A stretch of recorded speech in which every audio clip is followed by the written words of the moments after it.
Oh, Yeah. okay. All right. We're officially live. Feel free to share the live. It's should be under I'll a share it. I'll Method tag y'all. Podcast or on Jay's social media. Yeah. What's good, folks? Anybody popping in? We're gonna do a podcast today. We got his, hers, and ours in the building today. How y'all feeling? Excited. Yeah, Glad to be here, man. Appreciate it. right on. Can I tag y'all in this one just alone? Let me see if I can tag y'all in this. I don't know if I can.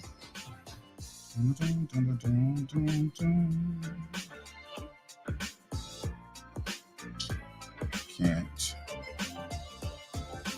So Well, if you put it on your page, I'll go from there. Oh, you on yours. Yeah, it's on my Okay. regular So I'll page. do it. Yeah.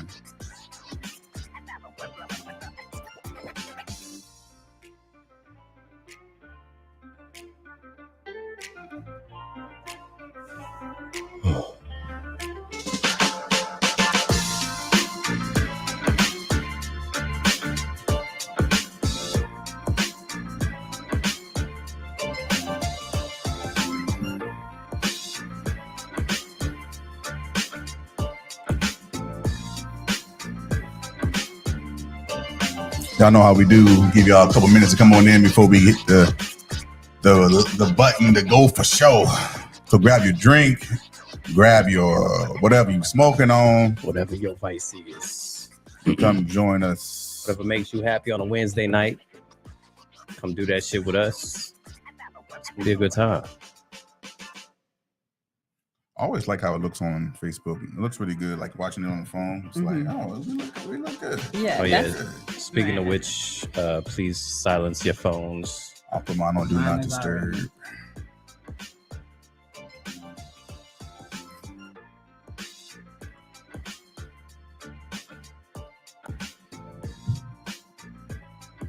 This is gonna be a good conversation. Oh, the one thing I didn't say, I don't have a Method Weekly. Did y'all have something y'all want to talk about for Method Weekly? This is like a news, something that's in the news. We We can can talk talk about the guy that passed away if you want to. We can talk about the Meg trial. True. Do we want to talk about that again though? I mean, there's actual Yeah, information what's coming out now, like testimony and shit like that.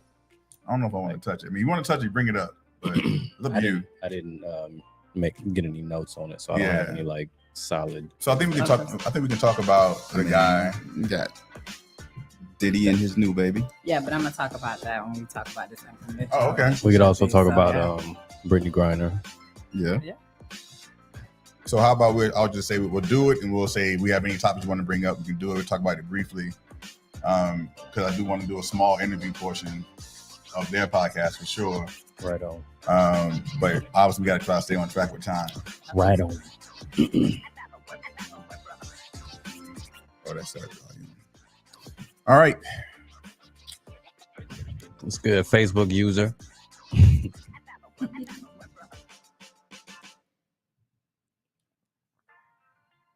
Where we at? I think we should do it, man. It's I'm 7:30. ready.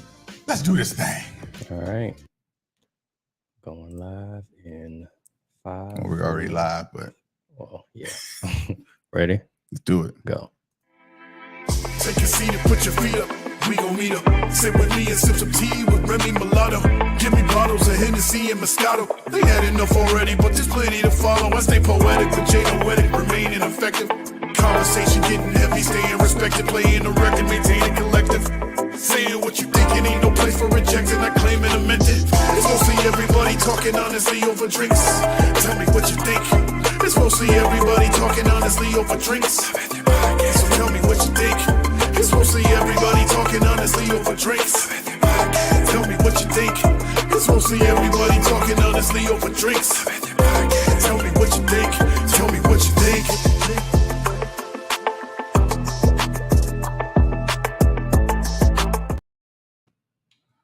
Welcome to a Method Podcast. I'm Jay Noetti. I'm Remy Mulatto. I bring the content. I bring the chaos. And with that, we believe the best way to have truthful conversations. Is to have mostly everybody talking honestly over drinks. And that's what we call a motherfucking method. Hey. Welcome to a Method Podcast. I just want to make sure they can hear us, though. So can y'all hear us in the comments? Please let us know if y'all can hear us, because sometimes we be having technical difficulties. Because 1, 2, 3, 4. I mean, I guess I could take this off and put that back, but that's the Bluetooth. All right, so somebody said we're good. All right, then we good to go. Always best to double check.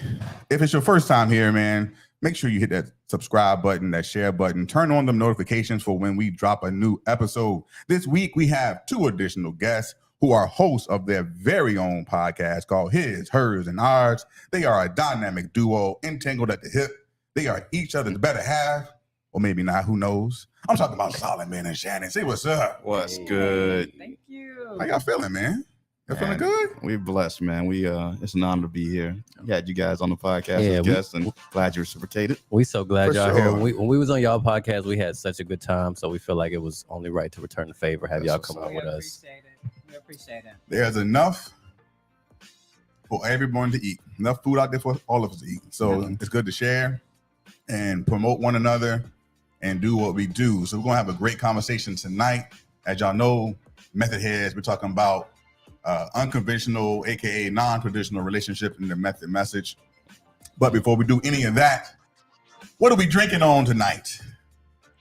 What y'all drinking on over there? I'm on white, so it's vodka, a little Amsterdam. Wait, you call just white liquor just white too? I never call liquor white. Just white. I think about wine. She said, I just drink white. I think about wine. I say white wine, red wine, but I never say a Right. white liquor. Yeah, you have to have Do white you- liquor or brown, because brown gets you down. White or brown? White is right. Yeah, the I like- details don't matter. I like my brown though. Yeah. Some people don't fuck with one or the other. That's You can't mess with them together. I get So that. I either get that. if I'm gonna be white, I'm gonna be white all day, Yeah. or if I'm gonna go brown, it's brown. Yeah. Like it's no turning back. So I'm half white. So for most of my like drinking career, I was just mixing what the fuck ever. And I was like, damn, why do I always feel so fucked up? I just don't get it. But yeah, now I kind of stick to one or the I other. actually don't mind mixing, but I don't actually get drunk though. So I don't Right. like drink past. Yeah, it's probably not too what's supposed bad. to- yeah. If you really pace yourself, only do like 2 drinks. Well, I'm not good at pacing. I Tell am me about it. horrible. I end up white girl wasted. She like the White drink. girl wasted. She like White the girl. drink. What is your favorite? Like, what do you love to drink on? She said tequila earlier. Mm-hmm. What do I like to drink? Hey, it's on you. He asked you. I I'm know a- what gets you there. So tell. No. Do tell. I do want to know what you're gonna say, but what you So think? for me, my go-to, I guess. What do I usually order? I can't even think of it right now. Like, of course, when I'm on the spot, I can't think of it. That's all Yeah. good. That's all right. That's all right. We'll come back to it. What you think it is? I know it's some tequila with something fruity in it. Pineapple juice or cranberry juice or Okay. something like I that. think that's as I've matured. Because Yeah. like before, it used to be straight. Let me get Yeah. it straight. Yeah, I'm no, gonna do now. nothing straight. So it's something about, for some reason, when I was younger, I felt like tequila was like the devil. Is it something about getting older that like kind of changes what tequila feels like? Absolutely. Tequila's smoother and it has less calories. So they say it's the best thing if you don't want to have a hangover the next day. Right. Tequila is the way to go. Man, you got to use the whole Gatorade trick ahead of time. Just hydrate. Right. You good. Hydrate. For sure, man. Hydrate. Well, my homegirls always tell me to take a BC or a goodie before, so it keeps the headaches away. Okay. That, A that what? kind of helps you. Wait, a do BC tell? or a goodie. What is that? You know, Like like the headache powder. powder. BC The powder. powders. Oh, BC okay. powders. Okay. That shit work quick. Life hack. All right, I got it. It's about that time, Remy. We're gonna get into what we call a method movie.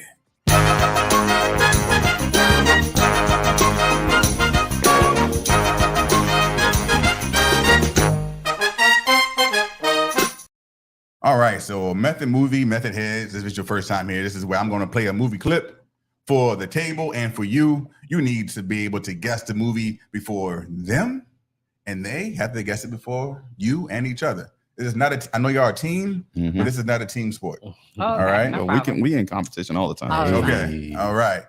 Now I know you watching it at home. You think it's easy. Think you gonna get it? I thought it was easy last week. Okay. Yeah. Okay. Yeah. Okay. All right. So, what movie? Let me get my phone back. 'Cause I don't want nobody cheating. Is this? Ain't no cheaters in this building. We all faithful I up thought in that here. Terry and Miles could pay for everything, and then maybe we could pay you all back in installments or something. Don't you start How none to- of that wait. game on me again. Oh my gosh, Will because you that's attempt me Vivica to Fox. bail Lem out of Maybe jail no too? hints. Now come on, Terry. Lem doesn't have. Oh, anything to do with this, um, okay. How we can pay for Mama's bills is by Oh, selling the big I know what it is. I know what it is. Soul Food. What? Yeah. Yeah. We are not Correct. Soul selling the food house. is soul Hey. food. Y'all pretty quick on that one. I wanted to give y'all an Can't easy even one. I didn't afford want to stump my Sunday guests. dinners.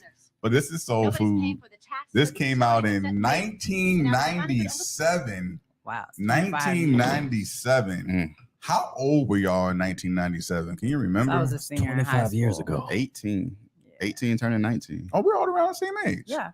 Okay. 97. I graduated in 99, so I was 18. So I was 16 years old in 97. I would have been 13. Too young to be watching that movie. Damn, you were 13? You were that young, Remy? So was it a rated R or? Well, Yeah, it was rated like R. it's like the one sex scene, Oh yeah. and I think that's probably the worst of it. And there's some cussing, but A lot of Yeah. cussing. not really kids. But movie. was this movie good? Was it actually good? I Um, don't know if it was really good. I mean, I think in hindsight, It was 97, we entertaining. thought it was decent.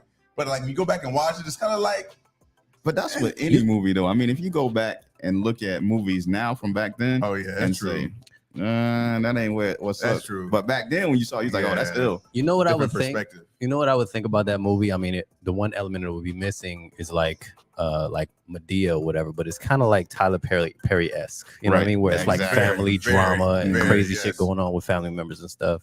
That type of movie. So for me, I think growing up in a family with siblings, and you have like 3 girls, so I can kind of relate and see different perspectives. Mhm. So for me, it did kind of hit home. Like, okay, I can see how this happens. Yeah. It felt like a classic when it first came out. Now, Yeah. not so much. Like, it's not something I'm just gonna jump on. Yeah.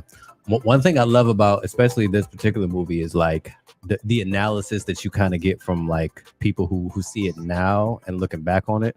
Like the movie is about like you ever hear the Boondocks take Yeah. on the movie? Like Absolutely. they're like the movie's about soul food, but like this food is what killed grandma.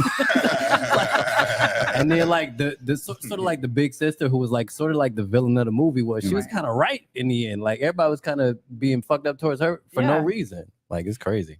Yeah, was the TV show a spinoff of the movie? Because the TV Yeah. show Yeah. had It was like supposed 5 to. seasons. Mhm. Yes. And I thought the TV show was amazing. I actually enjoyed the TV show. I don't think So I watched the TV show that long. Never. No.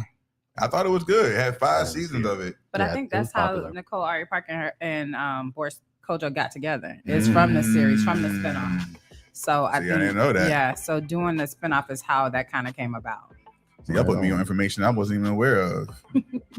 So in 97, so this movie did $43 million. Wow. $43 million. What do you think the number one movie was in 1997? The number one movie. Was it a Marvel? It was No. not a Marvel. What Marvel no- hadn't blown up yet. What I at just the want to time. say. 97. You're going Can to you give us a hint? Yeah. You want a hint? The Is it a hint black was- movie? Probably It had a wasn't. black actor in it. It was a black Denzel? male actor who still acts today. With Jamie Foxx? No, it was probably a Will Smith movie. Probably Will Smith. Yeah, Mm. Correct. It was this. I know what it is. Independence Day? That's what I was gonna say. No, that was Men in Oh, Black. Men in Black. Okay. There we go. Wow. Yo, you trying to get us muted? I just played the clip. I just played the clip. So yeah, Don't mute us, Right. Facebook. That was the number one movie in 1997. Mm. It did $250 million. So in comparison Wow. to Soul Food, it did 5 times 43 more. million. Man, Will Smith was untouchable for a while. He's Just- still kind of untouchable. I mean, I know he fucked up with everything, but we still fuck with Will Did you Smith. see his though. new movie? The Oh, Emancipation? Is it out already? Yeah, it's out. It's I out. haven't seen it yet, but I've heard good things about it. I watched it. I'm- It's, What do you I think? mean, it's heavy. It's heavy. Like I never expected Will Smith to do a slave movie, and it is definitely a slave movie. But do you know think what I that He was said because it of wasn't a slave. timing? mean? Do you think that was due to timing? You mean like he did it?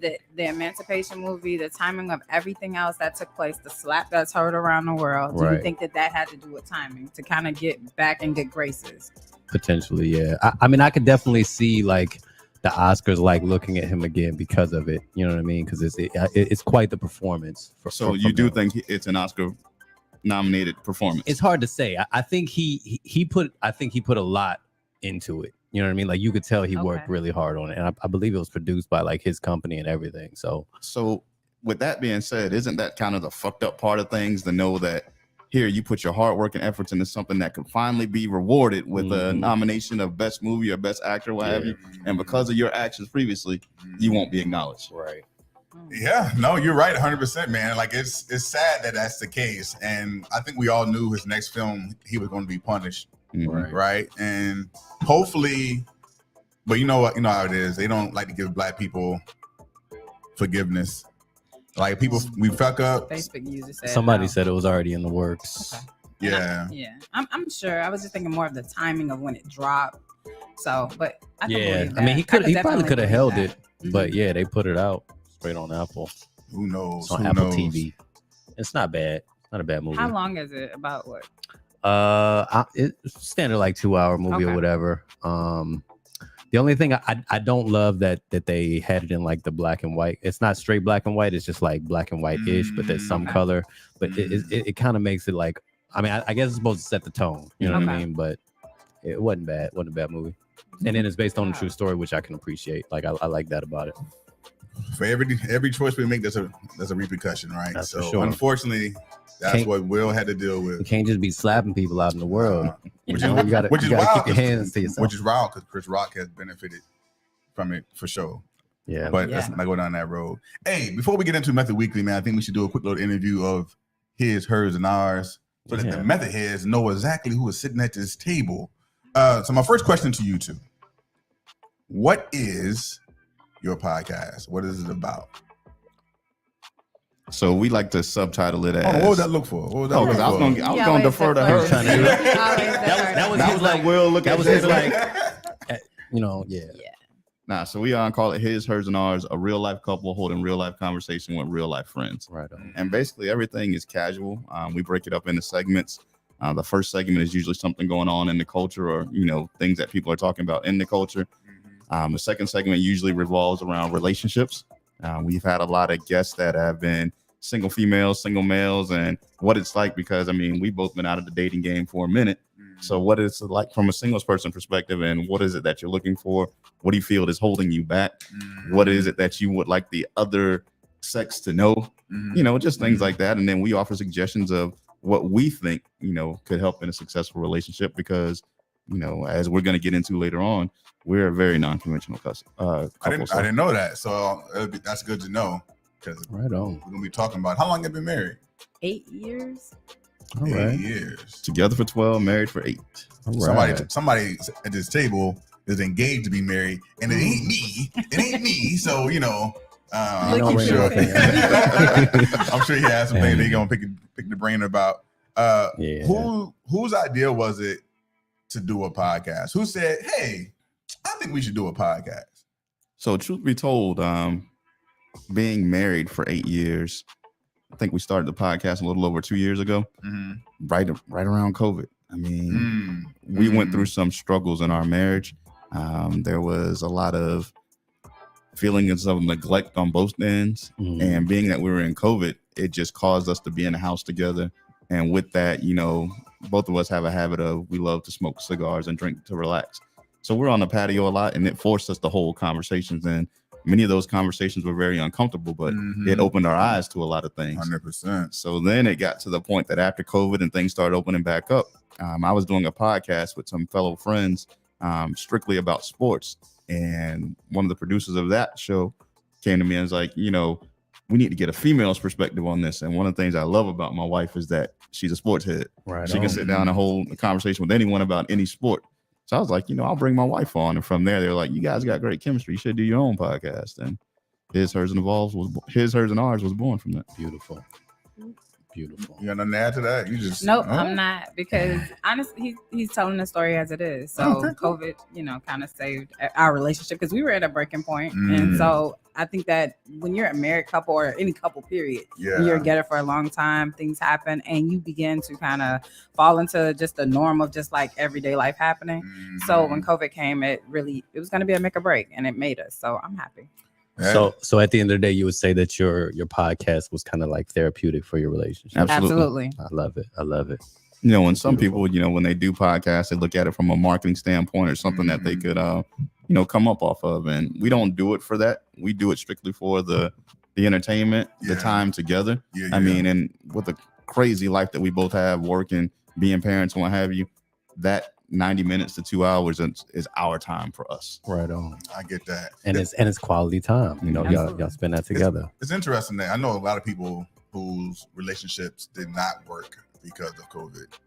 And I think it's safe to say that the belief is most people separated or broke up because of COVID. Mm-hmm. And I think y'all are a testament that that's not the case. Right. Right. There's probably other people out there who also became closer or figured out a way to make it work. Absolutely. Folks got into the pandemic, was like, yo, I got to be with you like this. No, not like this. Not like this. Yeah, But at least they had an opportunity to see, like, if this is really what you wanted. Right. It was like a test for those people who are like in those young relationships, and you're trying to figure out, oh, is this really who I want to, you know, spend the next years or the rest of my life with?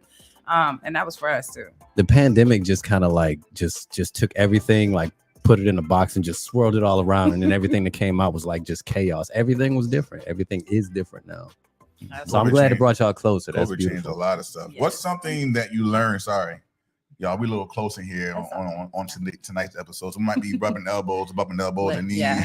I promise you, I'm not flirting with your boo. Hey. You know, we just a little tight. It's all right. They in an unconventional relationship. Right. Exactly. But they didn't say what though. They didn't say what. We're gonna talk about it. So what's something you learned about podcasting that you wasn't aware of before you started? Is there anything you was like, damn, this really gave me a different perspective, or I didn't know this about podcasting? Because a lot of people want to get into podcasting, and a lot of people are scared to jump into it.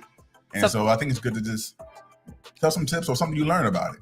So for me, it was more of the preparation and the, I guess, the time commitment.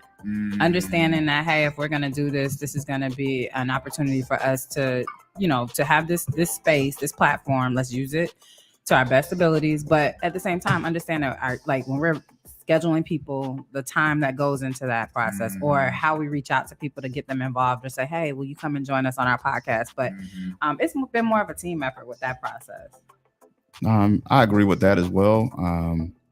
For me, I would think it's being more aware and being of yourself and being true to yourself, because you never know who's watching, who's listening. And we get many a times where we might say something and all of a sudden someone will DM one of us and like, hey, so you really felt like this? Have you ever thought about from this? I'm like, damn, did I really say that? So, I mean, it's just being real to yourself and not putting down a fake perception out there. 100%. You know? Yeah, I feel like for me, I enjoy just being my authentic self and seeing people be like, oh man, I feel the same way you do. But so many people are afraid to say that's how they feel, or that's how they're thinking. So your point, people, you never know who's listening, who's watching. So it's always good to see some people slide in the DM or talk to you about something, you know? Oh no. I'm looking at the comments. Love saying love win. Reggie. Yeah, I can appreciate it.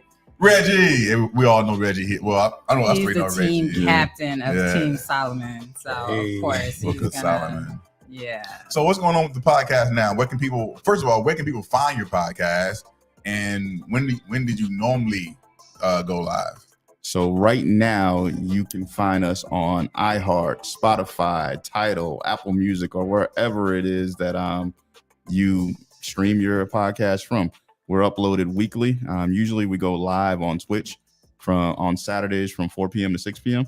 And the next couple of weeks we might be a little delayed with the holiday season and what have you, and a lot of things going on. So, you know, looking at bringing season 2 back January 2023. Right on.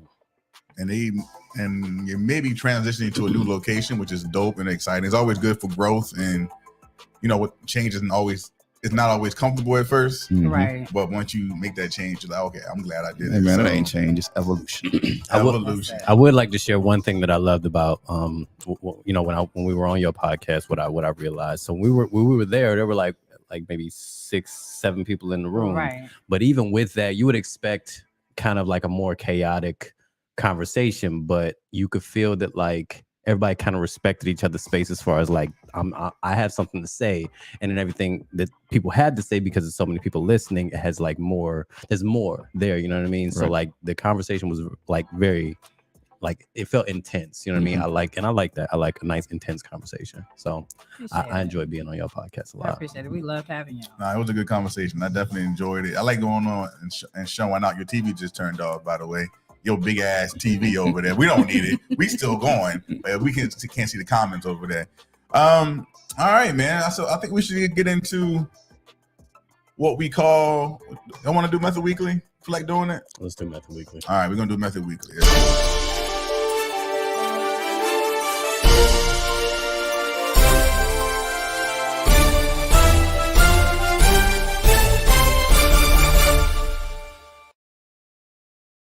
So one thing I learned about podcasting is that people don't really understand what work it takes behind the scenes. Right. Absolutely. So you have like a vision, like you gotta go create that stuff, or you pay somebody. Right. And most people don't have the money to go out and be paying people that stuff. So Right.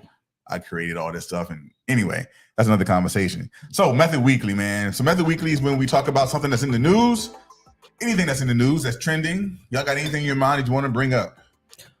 Well, first and foremost, Brittany Griner is home, I'm glad she's home, which is Glad she's beautiful. home. But there's a little bit of controversy around it, considering I think there was like another prisoner who Ex-Marine. yeah, who wasn't even mentioned, and then the trade for Brittany Griner was given up like a arms dealer or whatever, Right. or basically like a terrorist. So, you know, what are y'all thoughts on that? So part of that, the terrorist or the prisoner, you know, he had already been in prison for 14 years here. So if he's not going to be able to come back here at all, like I don't, you know, I feel like we've kind of, you know, fair trade. Yeah. And it's okay. I felt bad for the military personnel that was left behind, but I think he knew. I think that there was a conversation that was had, like he knew that he probably wouldn't be a part of that process. But because, let's be real, Brittany was the biggest snag, you know, like Right. the biggest name. She played basketball for them. So she was like low hanging fruit. Right. So no matter what, I still to this day believe they probably entrapped her. They, like, they could have planted that 100%. shit or whatever. Russia Yeah. did Right. that on purpose. Right. And they For knew it. sure. And they knew it. Russia So- love fucking with us. They just love fucking with us. I just want to say that I don't think, based on what I read, it wasn't from a lack of trying. Mhm. Like President Biden and the people in charge wanted him as Mhm. part of the package deal. Right. They tried. So it's Right. either get him or not get him, or all or nothing. And Russia wasn't budging. So what do? You just Take what you can you get. take what you can get? And so I'm not upset. I'm so no, don't ever leave a Marine behind. That Marine gonna be all right. Yeah, because he was trained, right? Yeah, like he he was was professionally right. trained. That was his career path, you know, and I get it. And I really felt bad for him that he still has to be there. But at the same time, like Brittany is not, she wasn't built for that. Right. Mhm. So Yeah, I felt so bad for her. I mean, like for one, she probably couldn't even fathom that's what That was could gonna have lead happened to it, under exactly. the circumstances. Right. Just like this is normal back home wherever she is from or whatever, and then she just happens to be in this foreign country and they have this huge issue. Well, she with was it. over there playing basketball. Right. That's what she was working. Right, but it's So, it's yeah. been so like marijuana is so normalized in the States or whatever that I could see a lot of us not even thinking about it. I mean, it was a pen. It was Yeah. a vape pen. I personally have trafficked a little bit of marijuana, between states. I haven't been out of the country yet or whatever, but obviously I get in trouble for that. But America, we're beyond that. We're getting beyond that at this point. So for Right. something like that to happen, it's crazy. Well, it's important to remember that what's legal here is not legal in other places. Exactly. You know what I mean? That's what you got to keep in So, mind. what's your thoughts on Brittany Griner? Come on. I mean, I feel that what she was sentenced to, as we've all just stated, it was very, very much overwhelming. There shouldn't have been an opportunity like that for her to have to go through the ordeal that she did. I'm happy Yeah. that she's home. I'm upset of how we got people in society today who can't celebrate a win without throwing a loss somewhere else. 100%. I mean, it wasn't all 100%. before all of this happened. Yeah, you might have heard little rumblings about this Marine that's over there, but it wasn't brought to the attention or the spotlight that it has been with Brittany attached to it. Nobody Right. knew about that fucking Marine. Mhm. No one knew.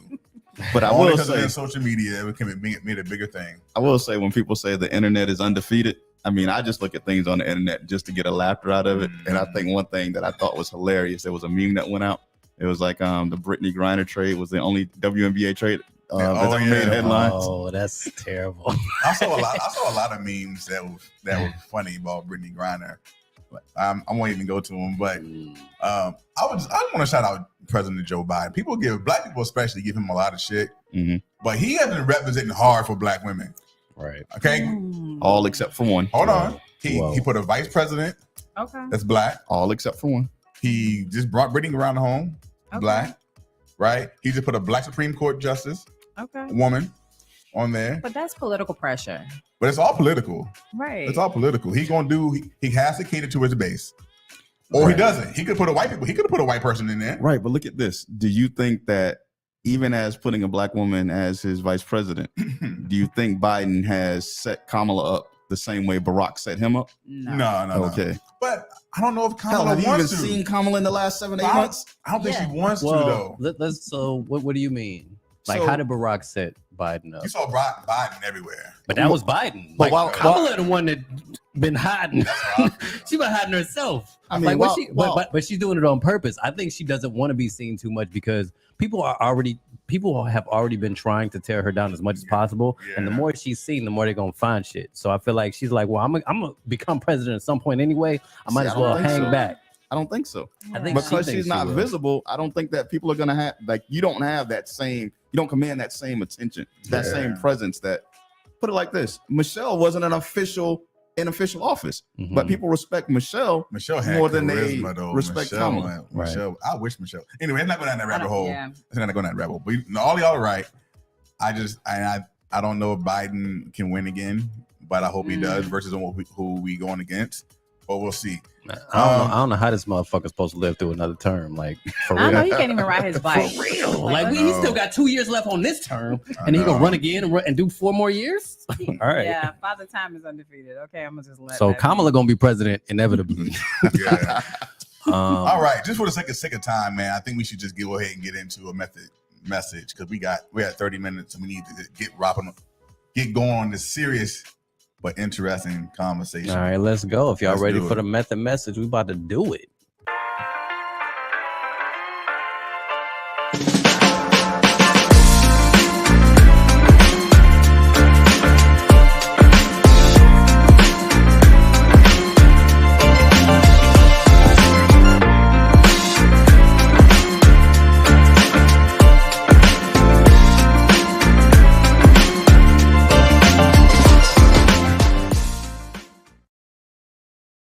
All right, so the method message, man. Today's method message is unconventional relationships, aka non-traditional relationships.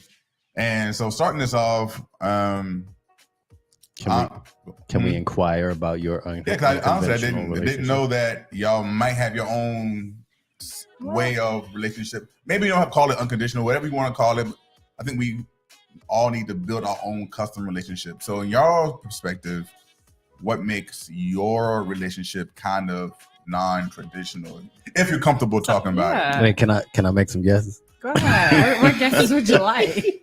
Are you sure you want to give him that option? I'm gonna go ahead and just Let y'all talk. Next question. Listen, so y'all be having threesomes with midgets? Is that what it is?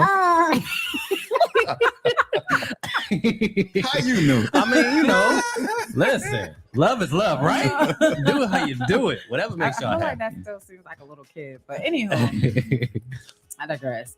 I think what makes us unconventional in a sense is that this is my friend first. And I think that that's one of the things that is beautiful about us, that we're friends. We're able to talk.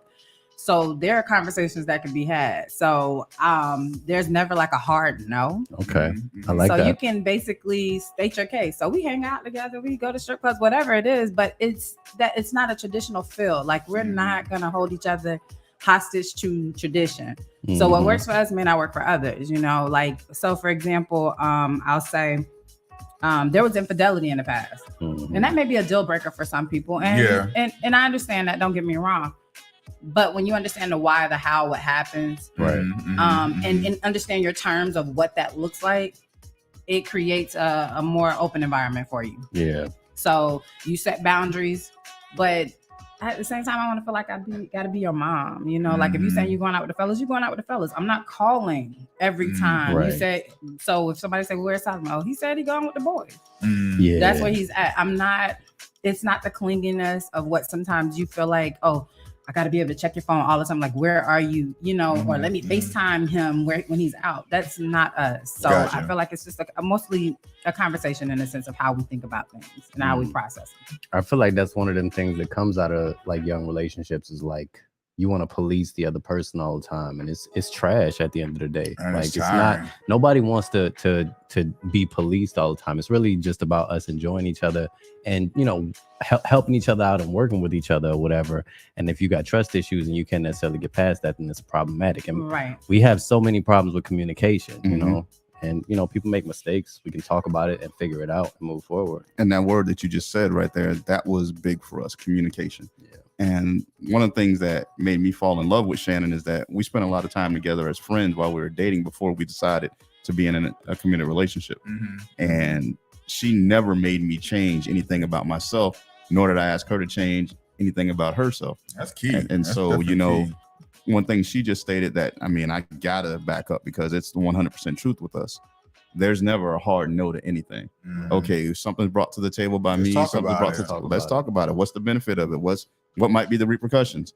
And That hey, part. you know, if we're both down, give it a That shot. is what it is. That's something I've always said. I've been single for a while, but I've always tell people that for me, cheating, sex is not a deal breaker, Right. right? Cheating is a deal breaker only because I believe in an open space that you should be able to come to me and talk to me about whatever it is that you put into the table, and we can figure it out, right? Now, if you say I guess I'll say that I believe in a non-traditional relationships. So if you come to me and you say, hey, I really want to sleep with so-and-so or with somebody. Okay, well, what are the options? Can I do the same thing? Right. Because if I can't do the same thing, then we know Then we're it's coming off the table. It's off the table. Right. You're coming from a selfish standpoint. And that was always our communication in the sense of don't ever ask me to do anything you're not willing to do or willing to allow me to do. So if you up here asking me about a threesome, okay, so homeboy, I want mine first though. I want mine first. I want you to back out. Yeah. So that's always been our Absolutely. thing. So to have that conversation and be able to have open dialogue about whatever it is. Yeah. I don't want you to feel like you have to be in a place of fear when you're coming to me or a place of judgment because that's not where I reside. So I think that's been the most important thing when I say about an unconventional relationship. Yeah. So we're doing my little bit of research. We call it research, you know, looking up some stats, not even stats, just information. It said non-traditional can be non-sexual. For example, platonic relationships, couples who love and romance one another and live together, but are not interested in sex with one another. So that's a form of a non-traditional relationship. Like, I love you, you're my person, we together, we building, but we don't have sex. That's Is not that ours. something? That ain't ours. And I don't totally agree with that, but in that realm, when we first started his, hers, and ours, we were having these relationship conversations, and I came up with something called LLC. Okay, what's that? There's people are together for one of three reasons, if not more. It's either love, loyalty, or comfort and convenience. I like that. Love, You know, either I love loyalty, you, I'm gonna comfort, stick it out. convenience. Yeah. Loyalty, you were there when I was going through some hard times. I really don't love you, but hell, since you stuck with me, I'm gonna stick with you. Right. Comfort or convenience, like, girl, I don't really care what he out there doing. He's still, you know, getting that bag, breaking me off. So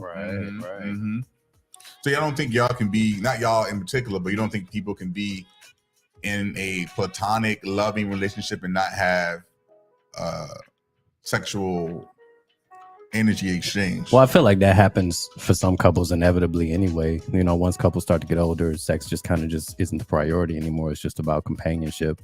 So, I mean, it depends on the couple. I know for me, like as somebody who's sexually active, I got to be fucking somebody. Yeah. If I ain't fucking you, I got to be fucking somebody. For sure. For sure. For me, it's like if I'm I wouldn't mind being in a relationship where if my woman necessarily isn't as sexually active as I am or whatever, like, can we have a conversation about what we can do about that? Because I like to fuck, you know what I mean? Like, as a man, I like to fuck. And if it was reversed, I wouldn't want you to just not have sex. You know what I'm saying? Okay. If you feel like you got to have sex and I just don't want to do it, or I'm just got other things going on, well, then let's talk about it. Let's figure out how we can make sure that you're satisfied, you know? So I think as a male, Sorry. I think as a male, sometimes Remy, the ego comes into play with that. For sure. That we ask a lot, but we're not willing to give the same thing. You know, I tell 100%. guys all the time, you know, when we have these conversations, hey, you know, you ask your girl for a threesome, or you ask your girl, hey, can I go step out and be with such and such? And if the response is, well, can I do the same thing? You're going to be like, hell no. Well, why do you feel you can do it and she can't do it? Exactly. And there's so many people, so many men who say, yeah, I love the idea of an open relationship or polyamory or whatever, but it's only in the sense of what they can do. The moment they think about a threesome so a threesome from a man's perspective is always him and two females, right? But the moment they say, well, it's me and two guys. Oh no, I ain't doing that. But then you're not really about that life. And see, it's the excuse that's given, because most guys, when I've had these conversations, like, hell no, I ain't doing a threesome with another dude. I ain't gay. I don't get down like that. And it's not about you. I mean, it's about both people pleasing her. Yep. But the fact is, they don't want the replay in their head that, damn, old boy might be doing something that I'm not doing, and she might be enjoying it a little bit more. Right. Yeah. Like my friend Gina said, you get mad when we pull a you on you. Right? Exactly. So when y'all think about the term non-traditional relationships, what's the first thing that comes to your mind? Like, what do you think about what is non-traditional for y'all? So not for y'all in your relationship, but just as society. Someone says, yeah, I'm in a non-traditional relationship. Or what's the first thing that comes to your mind? I usually probably think it's a little more, and I don't, like I said, I don't judge. So I'm more of I think it's probably like a flex, whatever that looks for them. I always tell people I don't get in other married people business or relationship business in that regard, because it may not, when they say non-traditional, it could be that they may be in an open relationship that works for them. Or it may be, hey, they're able to entertain other people. And like you said about the non-sexual thing, just entertaining other people in general. So that's kind of my idea of it, being able to entertain other people. Right. If you fit, but that's, up to the person themselves. I mean, I just think society wants to put everybody in a box. And when they put you in a box, it's because they can control that box. The more you break down those barriers and say, fuck it, I'm not doing what society tells me I should do, and be true to yourself, then, I mean, so when you say what's a non-conventional relationship, anything that just goes against what, normal people would say, and I won't even say normal people, because it's normal to be unnormal. If this is what I want, why should I have to sacrifice or give up what it is that I want because it appeases someone else? Yeah. Right. No, I agree. Remy? I feel like traditional relationships are consistently failing these days. And I feel like it's not failing as much as you think it is. I mean, as far as long-term stuff. Yeah. I mean, so first of all, I think, and no disrespect to y'all marriage, I'm just talking about marriage in general. I feel like marriage as a concept is broken in this country. We've talked about this before. I feel like it should be like a contract that ultimately, once that contract expires, then we decide whether or not we're going to renew. But it's not just like, oh, this is just what it is from now on, like until death do us part or whatever. No, we sign a 5-year deal, and as soon as that 5-year time hits, free agent? Okay, am I a free agent? You know what I'm saying? When that 5 years hit, you're a free agent. You just like, okay, that's a wrap on this, unless we decide to re-up, because sometimes it's like it just don't be hitting after a while. And we're so used to the idea that of the happily ever after, but that's not really how people work. Like people tend to like, they're like on different paths, and their paths might align for a while, and you might ride together for a little while, but eventually you start feeling like you're going different ways. You grow different. And there's nothing wrong with that. But society has built it where you feel like you have to tear yourselves apart in order to, figure that out. Whereas if it was more normalized to just, allow people to make a decision. Is this still working for us? And if it is, let's continue. But if it's not, let's figure. If we don't change the rules or do something else, then we can go our separate ways. Absolutely. That's my main thing. Like, I don't know if I believe in what Remy just said, but I'm not totally against it. I would just say that I think that we should be able to be in a space where we evolve our marriage to be something that's, if it's not working, how do we make it work? and can we put aside certain things? But if you're gonna do that 5-year renewal or go separate ways, then we should be able to go separate ways without losing all your shit. That's You know what I mean? Like, can I be honest? Like the first 5 years are like the hardest. That's what they and say. I That's don't what think they people say. understand. Like it's work, and then when you bring kids into it, it makes this picture like even more like you feel like you're in this structure and you're confined to whatever this relationship is supposed to look like. right. But this relationship looks so different. In the sense of, for me, I know that what worked for my mom and dad didn't last forever. So I know that I saw bits and pieces of what their relationship looked like that I wanted to take and carry into mine. Yeah. But when you get into these relationships with people, you're carrying their baggage. They're coming in with different baggage. For sure. So for me, it was a matter of understanding, okay, well, I know he's coming from a single parent home. I came from a family structure. What worked in my home didn't work in his home per se. So now trying to blend that information together and try to make it work for us. I didn't want it to look like how, like, some people don't even let their significant others have like female friends if they're Right. not, so Lord. for us, that's That's nothing but a recipe for disaster on that. So, but I just don't. I think that works for whomever, because at the end of the day, my trust has to be with him. Yeah. So Yeah. if he has a female friend, of course I know who they are, or I've met them, or whatever the case may be. But I have to trust that he's going to do what he's supposed to do. If that's just a friend, it's just a friend. If it's somebody that you're attracted to, then maybe you need to back that up. Maybe dial it Yeah, back. I've never had an issue with my partner being friends with whomever. Only issue I have with my partner, my woman. Yo, come Marianne.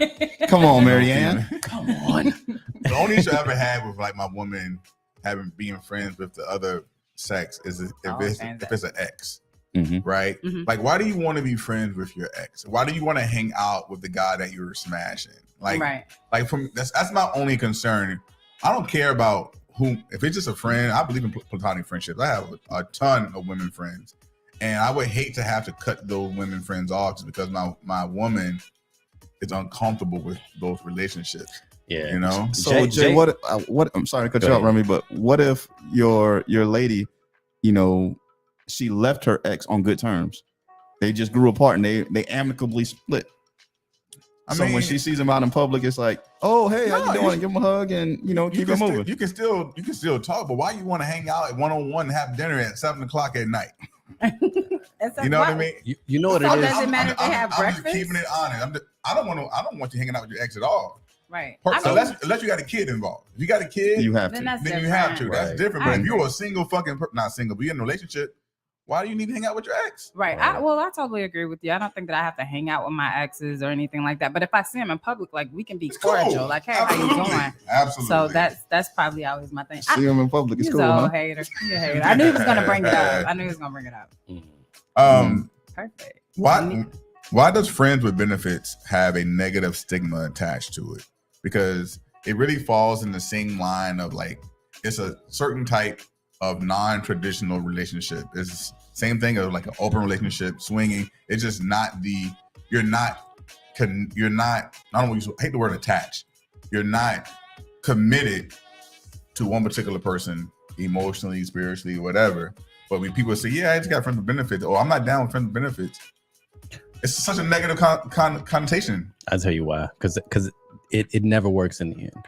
I feel like every time. It works. No. Every time I hear about. It has a good run. Every time I hear about somebody's friends with FWB situation, it's like we started off, we was just fucking, everything was cool, and then we caught feelings, or I caught feelings, or she caught feelings, and now there's a problem. Like, it never just stays what it is. It's not something that can actually be sustained. You know why it's a problem? It fucks up the friendship every time. Because it ain't communicated. This is what it is when we started, and it needs to remain this way. Yeah. That, and they're fucking every week, multiple times. Like, you can't be doing it. You can't be doing it every. So you gotta have week. restrictions on the ration it out. But that's the thing. It's got to come once a month, like that food. Think about, like, 100%. You know. But consider that if you in a friends with benefit situation, obviously the sex is good and you want it as much as possible. That's the whole relationship. It's a whole relationship based around. You just sex. gotta appreciate it when you get it. You can't be greedy with it all the time. I'm greedy as fuck. Because now you have an expectation of this every week. Of course, you're gonna develop emotions and everything. But if it's just here and there, like on a Friday night, 10 o'clock, I ain't doing shit. What you today. doing? No. That's So not a friends thing. with That's not how it benefits. goes. this Facebook user is hitting the nail on the head where it says benefits have to be defined. And that's all at the Yes. end of the day, that's truly what it is. Y'all might as well be in a Um, relationship. That's Right. Because that's You what it doing it how starts you to doing look it. like. Well, so let me ask y'all this. The friends with benefits, explain it from two single people having friends with benefits versus someone in a relationship having a friend with benefits outside the relationship. So I think the struggle. Well, first of all, that's cheating. I mean, how is it cheating if both parties If it's are aware agreed and upon. agreed there upon? is, there is a such thing in a non-traditional relationship as consensual open relationship, right? Or whatever you call it. But so I think the difference is I think it when you're in a relationship and you have a friend with benefit, that is the struggle of potentially becoming emotionally connected to that person, right? Mhm. And that can be a bigger problem in a relationship. But as a single person, as a single man, I've been single for a while, but not from a lack of trying. I have had multiple friends with benefits situations where we are friends, we're cool, there's no issue because the intention is clear. This is what it is. We know when we get together, it's what it is. That's clear communication. So is it random sex or is it It's consistent? it's always random. I don't do consistent. You're not calling me. Don't expect sex once a week, every week. Now, I'm not saying we don't do it if it happens to be that way, but if it don't, it don't. It don't. Okay. It don't. So to me, that one thing that I respect about you is I feel like you're very good at kind of like having control over your life Setting boundaries. Yeah, setting certain boundaries. I think like I'm not very good at that. So my friends with benefits is automatically gonna go off the rails real quick. I'm with But you, Remy. for you haven't had a friends with benefits situation like kind of become toxic because something people are feeling things or whatever. That hasn't Never. happened for you. Because then And you still maintain the friendship after. Here's what happens. If you and I have been in a position where I was having friends with benefits, and I was like, man, this woman's kind of dope. I kind of like her. So then you have a conversation about it. Would you be interested in more? Right. Right. Because at that point, my feelings are starting to get involved. And then she says no, that person says no, then you have a choice to make. Right. But- Either I decide to be with this person or I need to go the fuck on.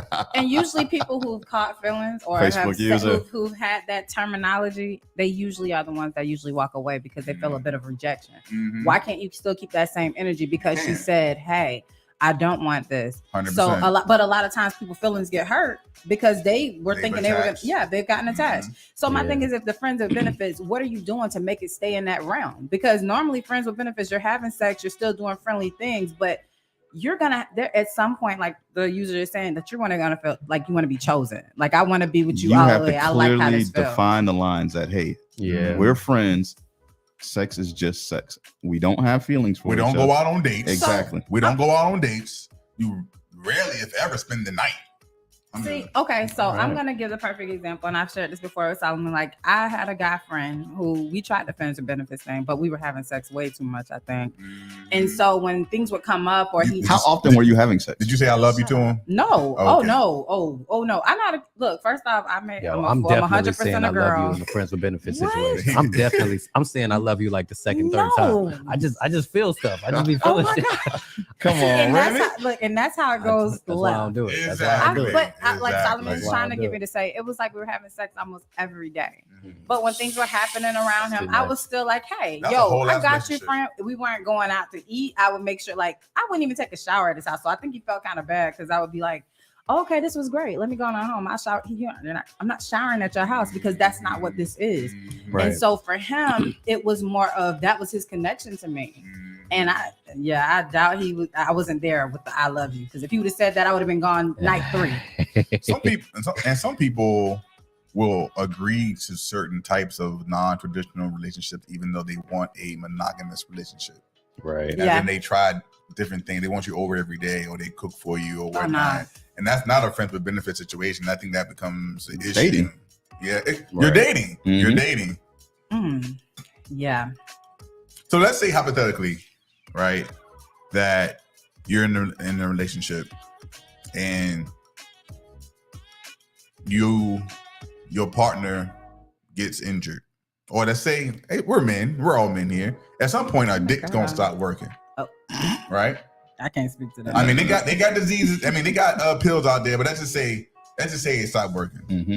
But your woman, so you can't have sex. All you can do is eat pussy, right? But your woman still got needs.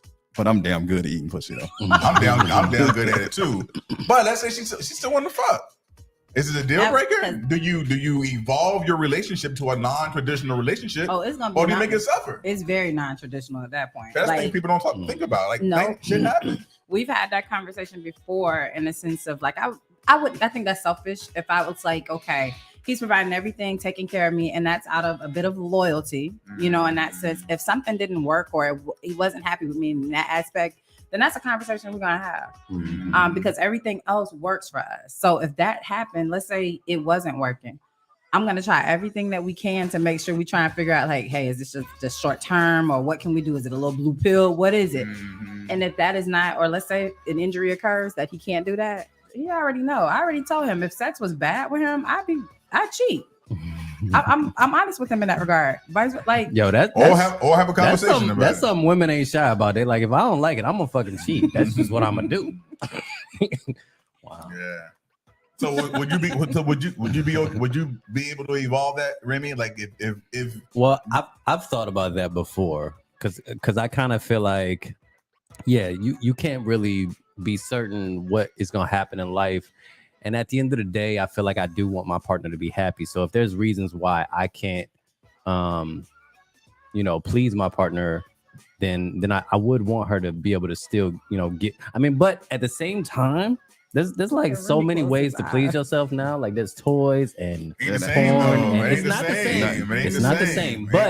But that would probably be the first thing that I would want to have a conversation about before we be like, all right, let's go find a dude. Yeah. You know All right, I mean? so let's do this. Let's wipe that first part of the question off the table, that if we got injured or what have you. So even if you are able to perform and your mate comes to you and's like, hey, listen, we have great sex. I love the chemistry we have, but there's just something else that I want. Absolutely. Would you be open to that conversation? I feel like she would be cheating already. Like I feel like they're gonna cheat. Well, maybe they're like not cheating because they're still in that box that society has given us. Yes, I agree. I personally would be open to it. I'm at a place in my life where I am open to even like a polyamorous relationship.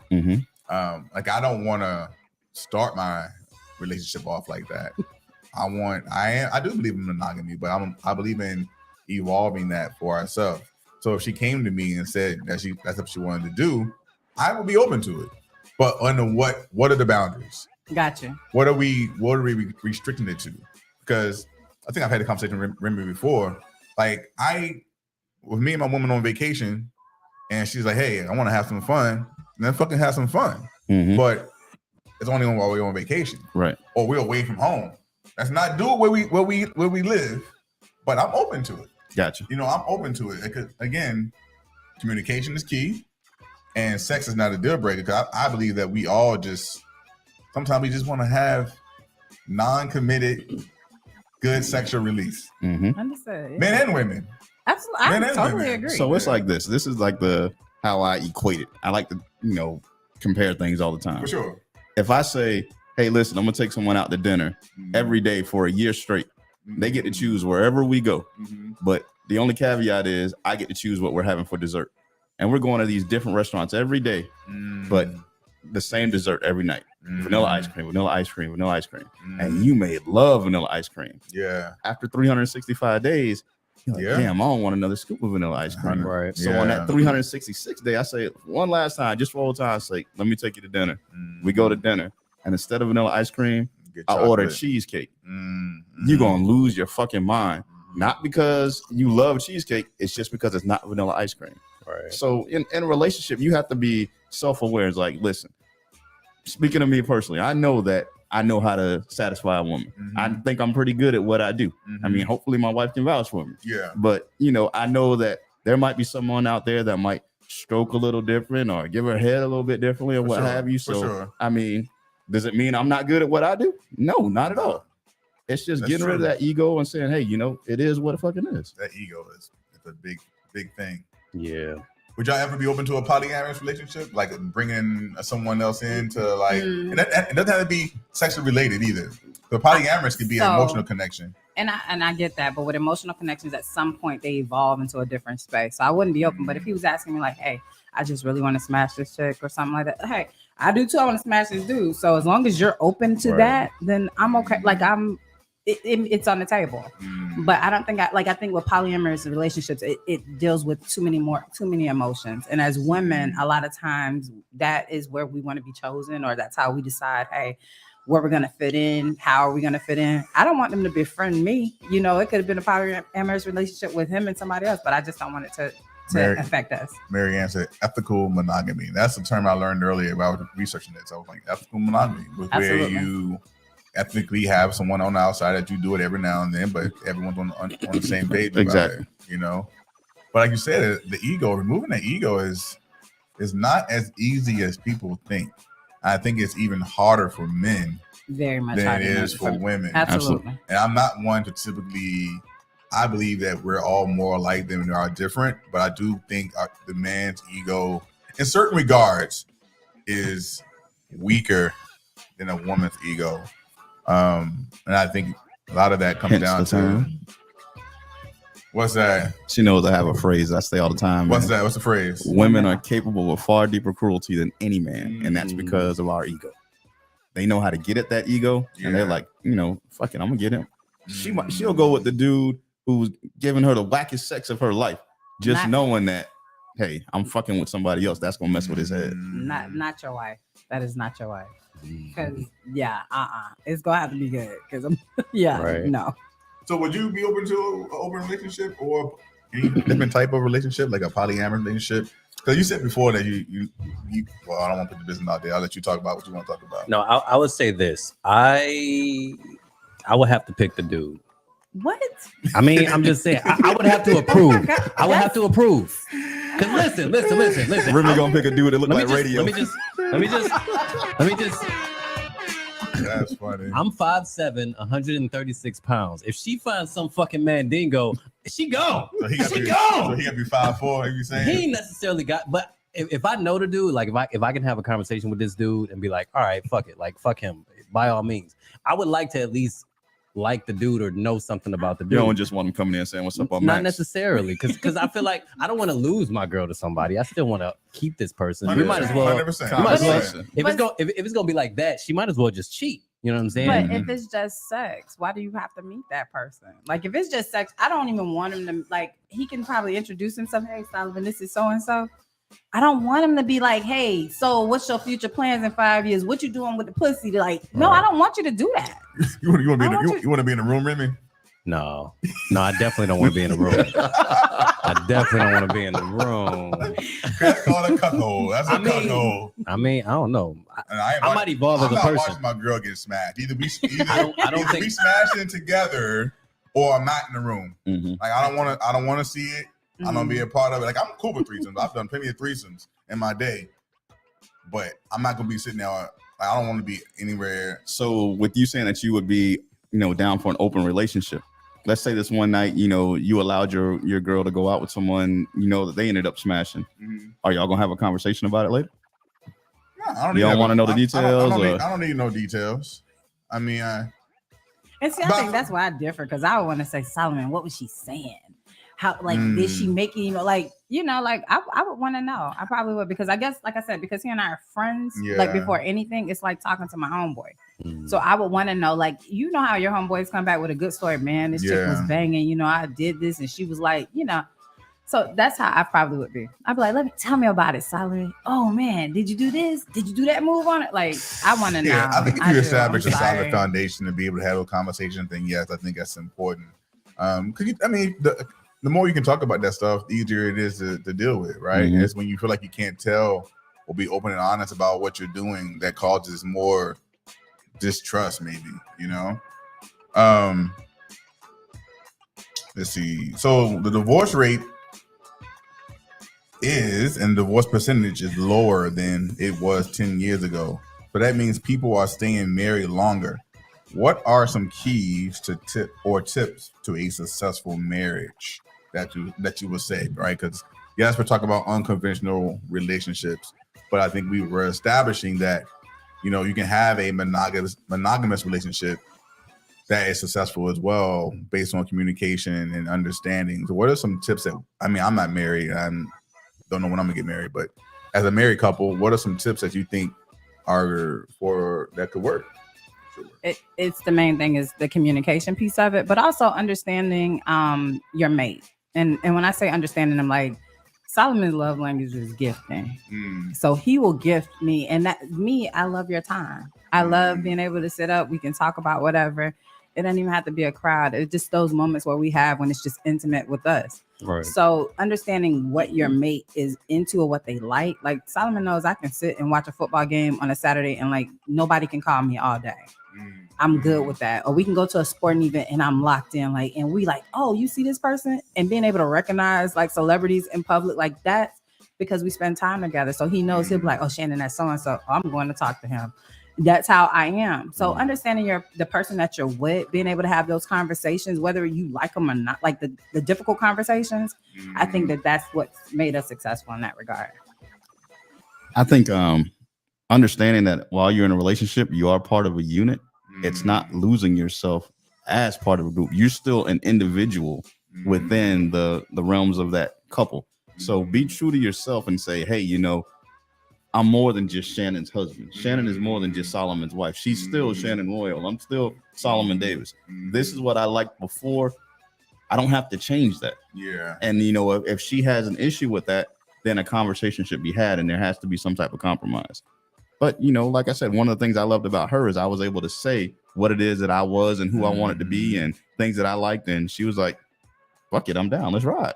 And I think part of the reason a lot of people do end up cheating is because they express themselves either sexually or a sexual fantasy or something they want to do, and it's immediately shut down by their partner, and then they just go recluse and hold it in instead of, well, I can't bring this up no more because she don't want to fucking do it. He don't want to fucking do it. So now I'm gonna go off and behind closed doors and do whatever and do it whatever. So I think that having that communication is a vital piece to a successful marriage or relationship. I would like to ask y'all one question. What's that? What would you feel was like one of the biggest problems y'all encountered, and what did y'all do to get past it? So my thing is, I always say I'm open to whatever conversation. At some point in our relationship, he didn't believe that. And I think men don't understand when women say, hey, we want to hear all of it, the brutal truth. Allow us to process that. And then that's not all women though. That's you. I mean, well, that's you. Well, it's a lot of women that's that's like women out that there. though. But to her credit, I think that's 100% true, and I think most women are like that. But I think we have to understand that we're not going to get the reaction that we want or expect. That's like true. y'all want to know, but we can't That's expect true. y'all not to necessarily get upset. We got to be willing to deal with that. You can't control someone else's So reaction. when things went awry in our relationship, it was more of like, and that's what COVID did, made us sit down and have a conversation. He was like, I know this is going to hurt your feelings. Let me tell you why or how I did this, what happened when. And it to me was like, oh, I'm infuriated. But I had question after question. And it could be the next day. I was like, so Solomon, did this happen then? And was this what I thought? Or did I see it in this way? Because like women, we feel a certain way when things aren't going right. They says women intuition. And I feel like that sometimes. But it was the open conversation he continued to have with me. And I wasn't angry about it. I was like, look, once we talk about this, we're not bringing this up anymore. We're going to let this go. It was a chapter, just a little chapter in our book, and it's okay. It can be 2 pages and we're going to be done with this. And so then we were able to create our own terms going forward. Like, this is what this looked like. These are the consequences. Yeah, you got free speech, but understand that there are consequences that come with free speech. So that was how we kind of worked through our process. I think not taking the present person and using your past in the same relationship, what you did in the past with this current relationship. I mean, this is my second marriage. And in my first marriage, it was like, if we had an issue, we avoided it. We didn't talk about it. You did your thing. I did my thing. And because we weren't on the same page, that led to a lot of infidelity. And so it got to the point entering in the infancy stages of this relationship. It was like, if we had a disagreement, if we had something that, one person got upset about, it was like, well, I'll handle it the exact same way. Fuck it. She gonna do her thing. I'm gonna do my thing. And, our major problem in the beginning was probably infidelity because I handled it the same way I handled it in my previous marriage, not realizing that she's got a completely different mentality than my previous wife did. Yeah. And I had to understand that I'm not with her for a reason. So I can't treat this present wife the same as I did the ex-wife due to the fact I'm going to end up in the same, manner as that one did. I also think part of relationship or having a successful relationship is allowing your partner to evolve, right? So to your point, like, don't hold the past against them. Like, when you get with somebody, that's how you met them at that point, but they're still growing. Mhm. I'm still growing, you're still growing, and well, you were never like that before. You fucking right. I done grown, I done changed, and what are we gonna do about it? Here's what I'm asking for, and I still love you, and I still want to be with you, but this is what's lacking. How can we fix it? Like, it shouldn't be a deal breaker. You know what I mean? Should sex be a deal breaker? With you mean like sex with somebody Outside else? your marriage, should sex be a deal breaker? Not if there's a conversation. If it's cheating, Is cheating a deal breaker? I feel like yeah. If I get cheated on, like I feel like I'm kind of open enough that we can have a conversation about it and figure out how or what we need to do to resolve this. Whether it's like, okay, well, if you need to fuck somebody, then go fuck somebody. I'll go fuck somebody and we'll come back, or whatever it is. I feel like that's kind of what happened with like Will and Jada. You know what I mean? Yeah. So I get why it might happen, but when you're hiding something, that's a whole other thing. Like if doing something and trying to hide it from me, that I don't like. I hate that. Don't hide shit from me. Yeah. You know what I mean? Tell me what the fuck is going on. I want to be this goofy motherfucker not knowing what's happening in my relationship. Yeah. So I think the sex is just the act itself. I have to know the intentions behind it. And like I said, in my previous marriage, there was a lot of infidelity going on. But the straw that broke the camel's back was, when I caught her the last time, it was, all right, listen, I know that I've been unfaithful and you've caught me several times and we're still together. But with this particular dude, I need to know, are you fucking him just to get back at me? Or are you fucking him because you got feelings for him? If it's to get back at me, then we might be able to salvage this thing because I understand where we're going. But if you got feelings for him, I'm out. And when she said, I think I got feelings for him. Next day, I'm out. The emotional piece. But and to his credit in that regard, like because I knew them before. Like I said, I've been knowing him forever. We've been friends, and it just happened like our lives are aligned in a way You that was a was sneaky supposed link. to. Oh, never that. Look, never that. The sneaky link. Sneaky. Man, he wouldn't even be that lucky to get me as a sneaky link. But anywho, like I almost had you. Oh, whatever. But I think that Solomon is the type of person, like, if their relationship was, I guess, fine. They did whatever they wanted to on each other. And his response when she cheated, and Marianne is correct, men take cheating differently. Why do y'all see red? We see red, but we stay. It's something about it. A lot of women stay. I think it's because how society has raised us to believe that a woman is precious, that a woman's pussy, vagina is we're precious. very possessive. So we in our mind, I'm not saying it's right, because I think we definitely need to change our perspective of the woman's body, what she can do with her own body. But I think it's how we were raised. It's like, well, this is my woman, and that pussy mine, and that pussy supposed to be sacred. Ain't no other man do it. Now, what's crazy though is, I think more men would be upset if a woman sucks another man's dick versus fucking. I know so many men like, you suck this dick? Oh, hell no. No, I'm done versus, well, would you be more upset? Come on, keep it. It's just part of the process. Part of the it's the process? same. Okay. It's the same. Yeah. But I think going back to what you said, we're taught as a kid that, the man is the king of his domain. So it's like that old story. You at the basketball court, if something don't go your way, fuck it, I'm taking my ball and I'm going home. It's my ball. Exactly. It's my ball. I'm going. But when, another dude's involved, you're like, damn, I can't take my ball. I just got to haul ass. He still got my ball. It's almost like you lost the fight, Yeah. And I don't know if I think it's a bad thing if we try to be possessive of women or of our woman. But I also feel like it's kind of good to hold your woman in a higher regard. It just can't be at the detriment of her happiness. Right. I totally agree. So one of the things I was reading or looking up some new terms of unconventional relationships, and it was solo polyamory. What is that? Solo polyamory. someone who has multiple intimate relationships with people, but has an independent or single lifestyle. They see themselves as the primary relationship. They focus on themselves and have no desire to live with another person long term. Would this person in today's society be considered a red flag? That's just a person just doing them.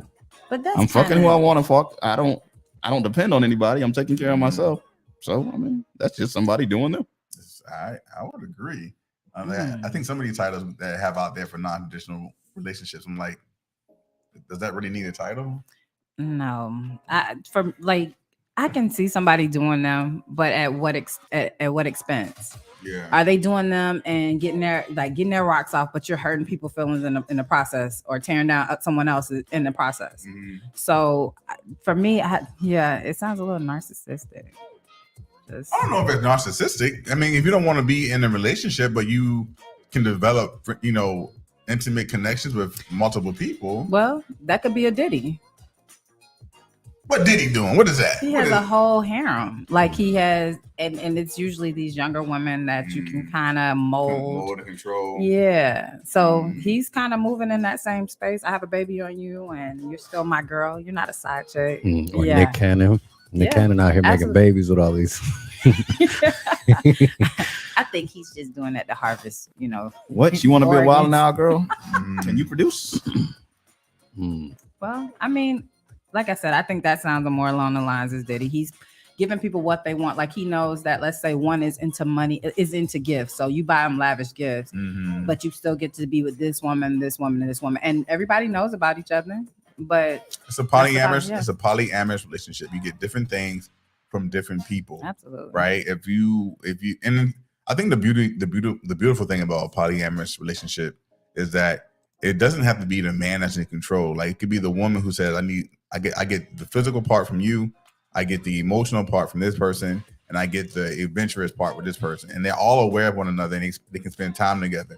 So I just think that there should be more conversations about different types of non-traditional relationships, because people are struggling in monogamous relationships because it's not for everybody. Right. Monogamy is not for everybody, but society kind of brainwashes or teaches people that this is the only one true way, and they beat their head. They keep trying, they keep cheating, or they keep doing whatever. It's like, well, maybe you want to try something else. Yeah, that's true. Women too. Remy? What do you call it? What do you call it when you like sort of have like so when you're home, you kind of don't have a relationship, but when you go to like different cities where you know different people, you go there and you like, fuck with that person or whatever. Y'all do whatever y'all do while you're there. And you go back home and you just live your life like as it like you only kind of are with that person while you're there. I know some people who have relationships like that. You're right. Yeah. Solo polyamory is what it is. But like I said, that's just me doing me. I mean, why does it need a title? Yeah, I agree. Why does it need a title? Just because the big thing I feel like with unconventional relationships is that the more we give them like a label, the more we can kind of normalize it. And I feel like that's part of the issue why people don't feel like they're allowed to do something like friends with benefits, is because nobody's really talking about it as a normal thing. Like it should be okay if that's what you like to do. So I have a friend in the comments. I ain't gonna say which friend it is, but she has always said that she would love to get married, but want to have separate houses and live in separate houses. And that works for some people. people. So you're married, you spend time together, but I don't want we got two different houses. And there's some people who believe in that. What's the point of being married? Exactly. But I think that happens in a lot of older relationships, like older couples who come and who get together, and let's say they marry. When you met me, I had my own, you had your own, and they just kind of spend the night at each other's house. Like let's just sign a piece of paper. It's called a prenuptial agreement. Wow. But I mean, it's something to say that you enjoy your space, not necessarily need somebody in your space 24/7 every day of the week. And so, I don't think it could be I don't think it's a bad thing if you have you're married and you still got your person, but they just don't. They can spend the night. They can stay the night, but I'm married, and then in my older days, I'm married, and all of a sudden I'm feeling chest pains in the middle of the night.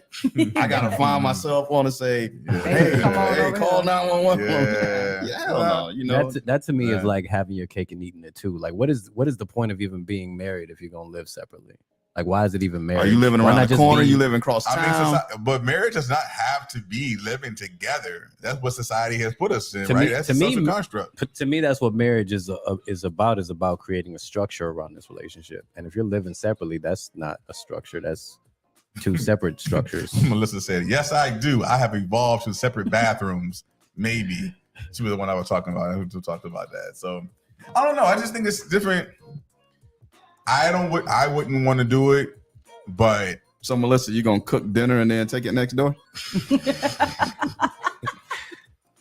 I mean, I guess they would cook in their own houses and be like, "You have dinner at my house tonight" or whatever. But the only thing about that is like, okay, one of the benefits of marriage is like multiple incomes, and then you're ultimately able to for sure. have one nice big house because we're both using our money for this expense or whatever. If you got two separate houses, you're not getting the benefit. A lot of people don't want to talk about it, but one of the benefits of marriage is supposed to be increasing your wealth, right? Coming up together. She says she get a life alert for midnight emergencies. Life alert. So another term I learned is polyfidelity or polyfi.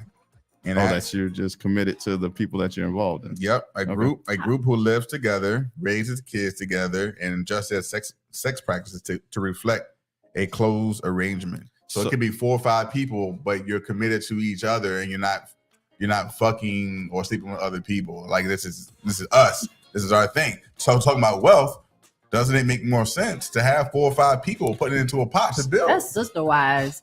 And But it doesn't be women though. Yeah. It could be men. It could be more. I would say but that it's would more be common ideal. that they have. That would be ideal the man for me. usually has that. That would be ideal for me just because, for one, I like the idea of multiple incomes. You know what I'm saying? As many people making money, we can have a fucking mansion. Lord, my mama in the comments. It could be 5 of us, and we can have a mansion. If I fuck with everybody in the relationship, like I'm cool with all the dudes or whatever, and I'm fucking all the women, we're all good. Everybody's good. So let me ask you this then.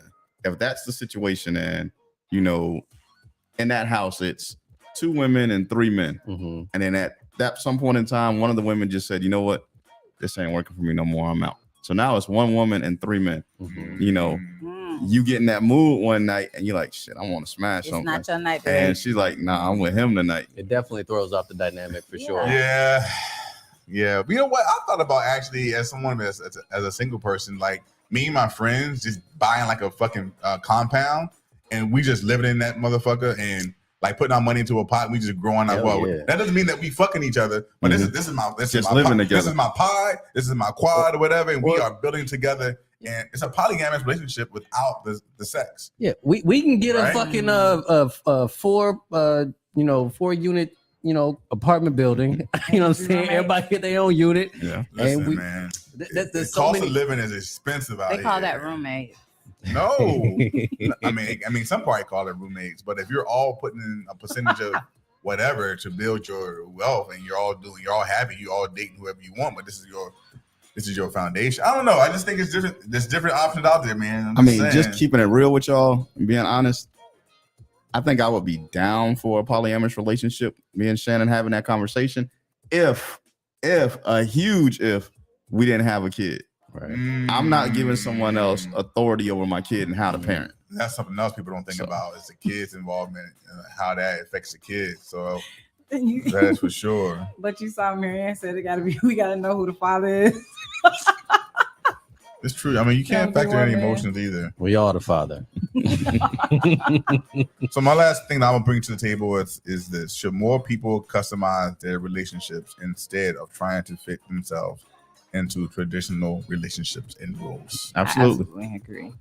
100%. Totally agree. Like, I know people always talk about Will and Jada in their relationship and how that works. I love their relationship. I know I'm on outside looking in, but I'm one of the people who actually likes it. So for me, it doesn't bother me one way or the other. That's their relationship. It works for them. I don't pay no bills at their house. Yeah. I'm not invested in that way.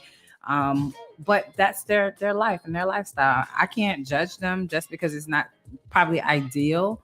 But at the end of the day, I'm not judging them for that. I think that it's important for people to define terms in your relationships, what you're willing to allow, what you're not willing to allow. And I think that makes a healthier relationship. I love Will and Jada's relationship with one exception. What's that? I think that Jada has still this too deep of a love for Tupac. Yeah. And if Pac was alive, I think that relationship would be hell. Can you love more than one person at once? I mean, that's a part of unconventional relationships. Right? I mean, but dude is Pat. He's Pac been got shot long in gone. 95, Let it go. 96, Let it go. Yeah. And you had your kids writing letters to Tupac. Yeah, at some point you gotta let it go, right? Remy, you say yes? Yes to what? That people should customize their own relationship and stop trying to focus on what I society says. I mean, I feel like monogamy is cool, but it's very traditional, and I feel like society in general has evolved a lot, and I feel like we kind of need to just be more willing to open things up a little bit, depending on what works for y'all. It's all about communication. That's the most important thing. As long as you talk about it, I think anybody can make anything work. But I feel like the old ways. We've been doing that shit for too long and it's not working. Look at the divorce rate. Look at how how many single people there are at our age just not able to find love. But my observation of that is the dynamics of life as we know it has changed. Absolutely. I mean, when I was growing up, being raised by single parents, my parents divorced when I was 2. So my mom had a lot of support from my grandparents. Yeah. And I would hear stories growing up how, my grandfather cheated on my grandmother, but grandma wasn't going nowhere. She knew that was her rock. But my grandfather was the provider. He was the one who did everything for her. Could she go anywhere? Where was she going to go? Exactly. I mean, so in today's day and age, when you have a female, getting the bag just as much as the man is, she's like, listen, I can provide for myself. Absolutely. I don't need your ass anymore. Yeah. So the dynamic of how we live versus the past generation has changed. Yeah. So that's one of the things I am glad that we've evolved from, where women have become, we're no longer codependent in that regard. I love the bit that we are independent, but at the same time, when you're in relationships, you have to be a little bit dependent on the other person in some way, shape, or form. Not necessarily, it could be emotional. It could be, if it's monetary, that's a situationship. Basically, you have that situation. That's what you're doing. You're there for the financial benefit of that. Yeah. But I think that being independent now, it's difficult to kind of go back to that old school mindset. But because we are making the same money that men are making, we're able to run a household in the same facet. Yeah. So yeah, I think that's what we have to get away. Like, I'm glad we kind of evolved from the traditional idea, because you're right, grandma had nowhere to go. He was making the money, taking care of everything, and she had to take care of the home. And then, miserable. Look, and then you have these outside kids that they couldn't come to your house, but those were still his kids. You know what I'm saying? Right. So now we live on our own terms. Can we talk about situationships for a minute? Because I feel like that's kind of a unconventional type of relationship that really quickly, because we're at 1 hour and 27 minutes. We got time. People just kind of fall into like situationships, but I feel like if people kind of did that kind of thing with more intention, you know what I mean, it wouldn't, because I think situationship is like a toxic kind of thing now. Well, a situationship typically is a side chick or a side dude. Well, right? usually you just end up in it. It's not a choice. You think you're in a relationship, but in reality, or you want more from this person, but this person is actually just keeping you at a distance because they don't necessarily want to commit to you. You know what I mean? So if people were able to talk about that and decide, okay, this is what this is, which is kind of like what Friends with Benefits is, but I think it's a little deeper than that because one person is more invested. You know, I feel like situationships are typically not an ethical monogamous relationship, right? It's like the person has a man or a woman and they have a side chick that their husband or their wife or their boyfriend or girlfriend aren't aware of. So when I think about situationship, I'm not saying that's what the rule of thumb is. But when I think about situationship, I think about it being someone is a side piece and the woman or the man's being cheated on. That's what I think about when situationship. Is that what it is? That's what I think about it when I hear the term. I'm not saying that's what it is. I kind of think situationships kind of are along the lines of that friends with benefit type of thing. Like you falling into something and it's a gray area where they are. So that's kind of my perspective of it. But see, those evolve as well. And I know we got to wrap this up, but I'm just speaking from previous experience. I had a situation in my past marriage where, having a falling out with my ex, I ended up meeting another chick, and she actually appreciated the fact that I was married, and she was willing to play that side chick role. Did everything that I ever wanted in a side chick and more. The second she found out I was getting divorced, She didn't want it. No, she's still there. She was a good friend. She did. We Gotcha. kept everything going. Then all of a sudden, Shannon and I started kicking it, and I'm like, you know what? Shannon's that deal. I feel myself locking in with her. you know what, let me let this chick know, hey, you know, I found someone. And she was pissed because like She should have been. I was the side chick. I'm the next in line. You don't bring somebody in front of me. Yep. And, I mean, just cut it off cold turkey. I think one thing that maybe women, I'm sure women do this, right? Because I don't want to categorize the entire. Yes, Marianne, female friends. She really about no female. He couldn't have remained friends with her because they had, like, for me, I feel like that shouldn't be your friend. If you had sex with them, that changes the dynamic. You're gonna have to get you some new friends. You can, hey, how you doing when you see her in the streets, but that should be just done. That should be done because she's kind of considered like maybe like an ex. But you said earlier if you have if you communicated, he had friends. I didn't say they had sex. I said he had female friends. So that's the boundary for you. It's because my thing is, I feel like if you get into familiar patterns when being you're friends with exes someone, is so slippery. Yeah, it's so slippery. My last thing. I feel like we got to change friends with benefits to penetrationship. Can we do that? I like that term better. Penetrationship. That's my new term. Yeah, but you can have a penetrationship with somebody who's not a friend. You could, but usually it's like friends with benefits. Friends with benefits is like, because what do friends with benefits do? They really just fuck. There's no real friend things going on. We're not like hanging out and watching movies. We're just fucking. So you going and having drinks with a friend that you're smashing with the benefits? Okay. You got to get in the mood. That's a date. That's a date. Yeah. I have definitely had some great sex with friends in the past. I'm just saying, man, like sex for me is not the catalyst for me too, Jay. Right? Exactly. I just feel like sex is the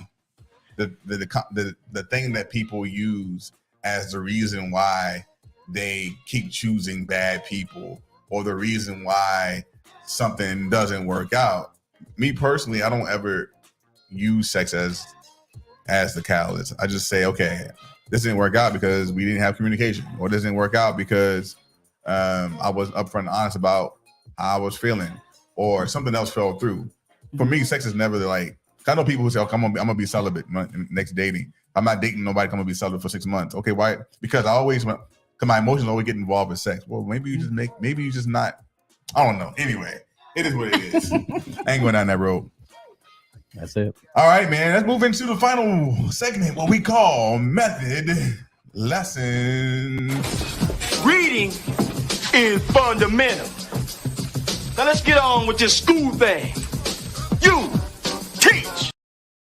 So this is I know what Method movie that Lessons. was. Hey, it's a good movie. What movie was it? Class Act. Class Act. Yep.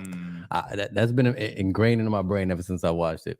So what Method Lessons is a segment where we basically just talk about something we learned within the last week or so. So really quickly, for those of you who've been with us the entire time, man, we appreciate you. Do us a favor, share this right now. Leave a comment as well. Share it, like it, love it, whatever you do. But we will appreciate the share. Remy, you going first? I can go first. I don't mind going first. It is what it is. I got a clip. I'm gonna play a clip. I'll go first, and we'd like y'all to share something too if y'all got anything. Nah, fuck them. They ain't sharing nothing. Nah, I'm joking. Yes, like that. Okay, have y'all ever heard the term gait? G-A-I-T. Are you familiar with that word? G-A-I-T. 4-letter word. It is a person's manner of walking. So it's just like kind of like like the way Denzel walks or whatever, that's considered like his gait, you know what I mean? And that's one thing that is appealing about him. And I just learned that word recently, and I thought it was interesting because it's just a very basic word, but I had never heard it before. Cool. I think it comes from like the horse's gait, like people, how they run, how they walk.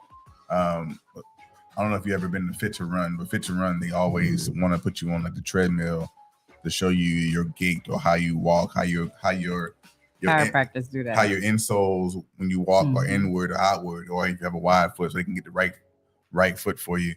And I think a gait, you can notice somebody from afar based on how they walk, right? All you see is their back. You're like, oh, that's so. They look like Solomon walking right there. He walked just like that, like a pimp. So yeah, the gait, G-A-I-T, right? Well, y'all, it can be anything you learned this year, 2020, what are we in, 2022? 2022. Or something you learned this week. Anything at all. It could be something funny, something serious, whatever. You ain't learned nothing? I'm deferring to you. Go ahead. I learned just because you do something in your own home that the other person might not be aware of, you need to communicate it because it could come back to bite you in the ass later on. And you might have good intentions about why you did what you did, but if the other person doesn't understand those intentions, it can get very creepy. Like a camera. I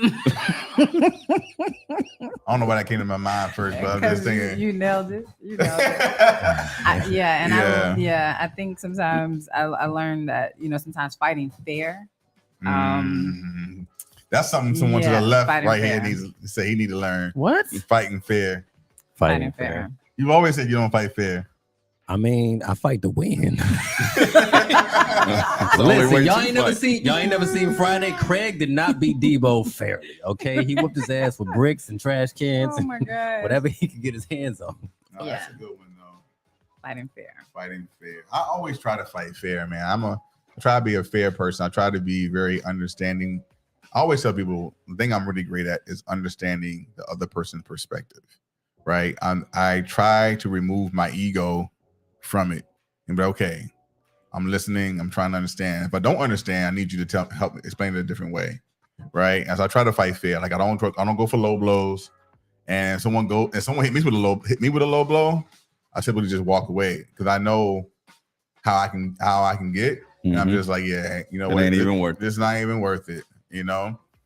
Yeah. I don't know. I just get excited when I know something's gonna penetrate. I just it's hard for me to just not like you'll think of it and you're like, yo, this is it. If you let it go, it's over. No, it's like so for me when I say I gotta learn how to fight fair, I have to learn how to just use my words and not I'm notorious for I'll do a name call and it's not necessarily directed at you in a curse word or anything like that. So what Solomon is coming from with it, this is because I texted him when he left a camera in the house. I was like, I never saw it. This is real creep of you. And so I didn't know that offended him. And so I'm like, I got to learn how to fight fair with him instead of using those terms. Just be more direct with what I'm asking for or what I'm speaking about without using as those different adjectives. Most men, you can criticize men on a lot of things, but the one thing you almost never want to criticize a man on is his character. Right. If they're a man of quality, when you criticize their character, it's gonna piss us the fuck off. Right. And I learned that. Yeah. That gets me fucked up in my relationship because my girl has very consistently negative reactions to some things that I do. So depending on how she reacts, I automatically perceive myself a certain way. Like I didn't mean to necessarily come off as creepy or whatever the fuck it was, but that's how she feels, and she doesn't know how to just say, she don't know how to just communicate it in a way that's normal. She just, said something fucked up to me. So I've been on that side of it. I feel you, my man. I try. One thing I do whatever. When I have my arguments or disagreements, I tend to take notes. I know it sounds silly, but I take notes of what they're saying or things that trigger me. I'm like, oh, okay, hold on. Yep. And I'm listening. So when she's done or that person's done, I repeat it back. Okay, so I heard you say this right here. This is feeling some kind of way. Like, why are you taking notes? No, I'm taking because I don't want to forget. And I need to know. I need to express myself on the things here that I disagree with or that's triggering me. So I tend to try to, especially if it's over the phone. We have a conversation over the phone. I'm always taking notes because I just want to. So are you taking notes or are you trying to I'm trying to understand. win the fight? No. I'm not trying to win. I'm always. That's how it can be perceived. I'm always gonna listen. I'm always gonna listen, and I never bring up my concerns until after that person's done, and we have a solution on the table about her concerns. But after that, I'm bringing up what she brought up that I disagree with because it can't be a one-sided conversation. You need to communicate how you feel and understand it. However, I need to also be able to express how I feel about what you said about me. Okay. You know what I mean? I can understand that. That's something that I need to do because what I do instead is I stop you. As soon as you say something that I need to respond to, I'm like, we got to talk about what you just said. I can't we can't move past that. But if I just took notes and came back to it, I guess, it'd be less. And sometimes it's not even right then and there. Sometimes it's say the next day, hey, baby, I want to have a follow-up conversation. And one thing I learned about relationships in my last relationship is just because you have a conversation doesn't mean that it ended, that it's done. Or that sometimes you need to have a follow-up conversation. And I know we agreed to this, but how we feeling right now? What's good? You know what I mean? So that's something that I've learned that I'm trying to take. Hopefully, I'll take into my next relationship, whenever that may be. That's absolutely a good thing to take into your next relationship instead of shutting down. So a lot of times when you have conversations where you're disagreeing on something, I am the one who's going to say, hey, I know we talked about this a minute ago. I'll give you some time because I don't hold grudges. So like if me and him can be having an argument, dinner's ready. You ready to eat? Now he might be scared to eat.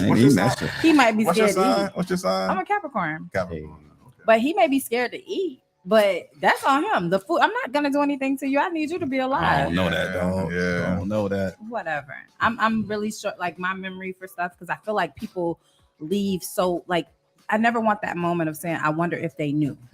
So I'm always very conscious of that. I always want to come back and double back to that conversation. Let's make sure we have clarity and that everybody's at peace. And maybe we don't agree on this, but at least you know where I stand. I know where you stand, and it's okay for us not to agree on this. Yeah. So that's me. I'm gonna always come back. Yeah, the follow-up conversation has been vital in my understanding of communication.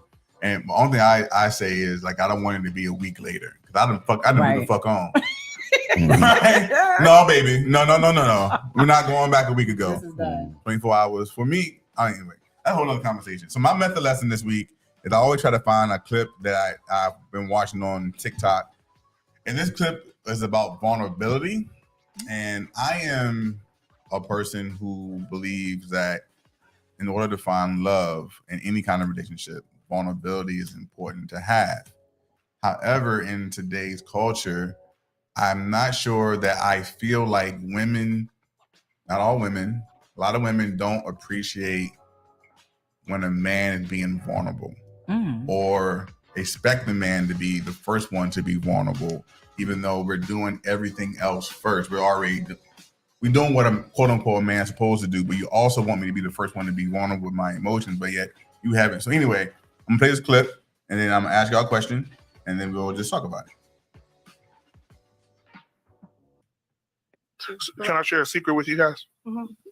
Please. From a man's perspective, it doesn't matter if you've been with a man 3 months, 6 months, 5 years, or 15. You have one opportunity with a man to dishonor his vulnerability. And he will never look at you the same. He may act like it. He may walk around with a smile on his face. On the inside, he's like, oh, no, I would never. He could be going through the worst thing. He'd be like, baby, how was your day? How many women on this panel right now have heard a man say, oh, it was good. I had a good day. It was all right. And on the inside, he's saying, yep, I went through a whole bunch of shit today, but I'm not telling you because I can't trust you with my vulnerability. All right. So that's from a podcast called Purple Pill Pod. Now, I'm not saying I agree with what he said. I'm asking y'all, what do y'all think about what he said? To be honest with you, I agree wholeheartedly. Okay. Because there are two different perceptions of that. One, a woman's going to say, I want a man's man, a man that I know is going to be a provider, a protector, and what have you. And with that, they don't want to detect any weakness whatsoever, but they still want you to be vulnerable, which everybody knows at your most vulnerable state, you are in a state of weakness. And so once you show me that you don't appreciate my vulnerability, I'm not going to show you that side again, because now that vulnerability can be taken advantage of. I think he's correct. And I think a lot of times, and that's something that I had to learn as well in my relationship, because my face will give it away immediately, what I'm thinking a lot of times. And so I've learned that to allow them to say it with a straight face and be like, okay, but it's my reaction to it that makes him determine if he's going to share further. So being in this marriage, I've learned how, and that just comes with self-reflection, like being able to acknowledge, one, that I know that I have a facial expression, and two, I got to be able to put on a poker face, because I want you to be able to bare your soul to me, so that way when we're out in these streets, if I hear it and I know that they're doing it to come at you, I want to be able to protect you just like you want to protect me. And I'm not going to do that to another man, because that's you and a man. But if a woman says something to him, I want to be able to like, oh, you ain't talking to my husband. Not like that. You may talk to your man like that, but not him. So I think that sharing that vulnerability and being able to, for us as women to receive that, it's important, because it lets us know you're human. Because a lot of times men don't share their emotions at all. So you don't even know where you stand. So having that bit of vulnerability is important. You agree with the clip? Sort of. I'm different, I think, than a lot of dudes, because I'm gonna be vulnerable. I just am. Like, You I don't. already told us you're gonna tell him you love him, so I know you're. I'm gonna say what I feel like I need to say. 2 strokes in. Listen, it ain't my fault. Listen, she the one came with the WAP. That's her fault. So Put your mom on the phone. So I ain't never coming home again. So it's in my nature to be vulnerable. And I don't know where it came from, but I'm just an emotional dude. And so I'm going to be vulnerable. And if it doesn't go over well, then it's just not gonna work. That's more for me the end of the relationship. I'm not gonna be able to just not be vulnerable anymore. I don't even like you no more after this because I feel like I'm not safe. You know what I mean? I don't know if I agree with the in totality of the clip, because I think that if you love someone, being shut down the first time you show your vulnerability doesn't mean. I think there's opportunity to say, hey, communicate. Like I tried to do this and you shut me down, and if you want vulnerability, this is what I need to see. I do think that one is really, unfortunately, hard for men to show their vulnerability, and it takes a very mature woman to understand that if a man is crying, because we don't do it that often, right? So if we cry or we express our feelings and emotions, that means that that man truly trusts you, right? And if you show that he can't trust you, it makes us take a step back and say, yeah, I'm just gonna play it cool. But then we're not truly happy. We're not truly expressing ourselves. We're just going through the motions. And that can lead to other things and other issues. Right. So I think me personally, I'm a pretty calculated, vulnerable guy. Calculated. Like I'm not just gonna always, everyone does not deserve my vulnerability. Okay. I can understand that. Right? You have to show me, and that has nothing to do with trust. Like I'm people, I'll trust you. You can go and do whatever you want. I'm gonna trust you. But my vulnerability, you got to earn that, right? I'm gonna show you certain signs, certain things, but once I show you that I'm vulnerable with you and you shut it down, I'm probably gonna take a step back. But that doesn't mean I'm gonna shut down forever. So I agree with what y'all saying. I just think personally, I'm not gonna quit it at just one attempt. Not if I fuck with that woman and I love her and this is my person, my life partner, you know. But I do think a lot of men do shut down. So with that. All right, man. One last time, where can people find his, hers, and ours, and social media, or anything you want to say? Final thought before we shut this thing off. Yeah, go ahead. You can follow us on his, hers, and ours. Was it 11, 16, 17 is our Instagram. We're also on Ohio Radio. You can catch us on Spotify, iHeart, Apple, Spreaker, Tidal, wherever podcasts are set. Twitch as well. Yeah, we go live on Twitch on Saturdays at 4 p.m. We're on a bit of a hiatus, a winter break, like they do in Hollywood. So we're taking a little winter break. But we'll be back in January. That's what's up. Remy, any final thoughts? You good? No, just. They say that the liquor. I do want to tell them where to find the packet. Oh, go ahead. So if you don't know how to follow us on all the social medias, because we're on like every motherfucking platform, just add A Method Podcast everywhere. And you should follow Jay on TikTok. Follow your boy on TikTok at the Jay Noetic. Not just Jay Noetic, the Jay Noetic. And I can't promise you I'll follow you back, but you follow me, you can get some good content when I post up. Right on. They say the liquor make you talk quicker. We say M is for mostly. E is for everybody. T is for talking. H is for honestly. O is for over. D is for drinks. Until next time, man. Thank y'all for coming on here. We appreciate the conversation. Thank you for having us. Thank you for being in. See you next week. All right. So that was wild. And that was just a taste. We do this every week. Just check out last week's episode. He's right. That was wild. And you can catch last week's episode, the video episode, on Spotify. All the audio, Apple Podcasts, Anchor FM. We appreciate y'all. See you soon.